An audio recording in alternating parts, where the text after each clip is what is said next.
আসসালামু আলাইকুম, সবাই কেমন আছেন? আশা করি সবাই ভালো আছেন। রান্না বাড়া করার জন্য এখানে কিন্তু সবকিছু আয়োজন করে নিচ্ছি। এই দিকে আছে ফুলকপি আলু সিম।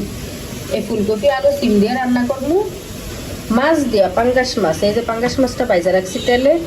আর এখানে কিন্তু পেঁয়াজ বাটা জিরা বাটা তরকারি, কিন্তু আমি মশলাটা কষাইতে দিয়ে দিচ্ছি তরকারির জন্য। এই যে এখানে কিন্তু এই পেঁয়াজ বাটা দিচ্ছি, এখান থেকে জিরা বাটা দিচ্ছি, আর হচ্ছে রসুন কুচি পেঁয়াজ কুচি তো আগে ভাজা ভাজা করে নিচ্ছি তেলে। এখন মশলা দিচ্ছি পেঁয়াজ বাটা আর জিরা বাটা দিয়ে এই যে ভালো করে কষাইতেছি, সাথে মরিচও দিছি। এই দিকে আছে পাতাকপি, পাতাকপিটা কিন্তু আমি ভাপ দিতেছি। লবণ হলুদ দিছি, এখন একটু নাড়াচাড়া দিয়ে দিই। এখানে কিন্তু মশলাটা আমার কষানো হয়ে গেছে। এই যে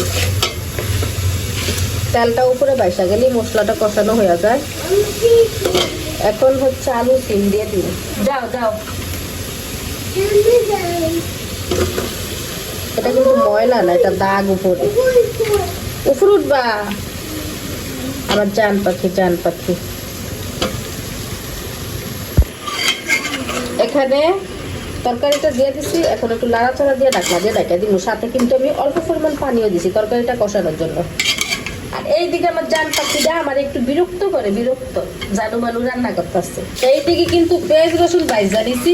এই যে এই পাতাকপি বাগান দেওয়ার জন্য নিচটা কিন্তু পুড়ে গেছে। এখন আমি পাতাকপিটা দিয়ে দেবো পেঁয়াজ রসুনের সাথে।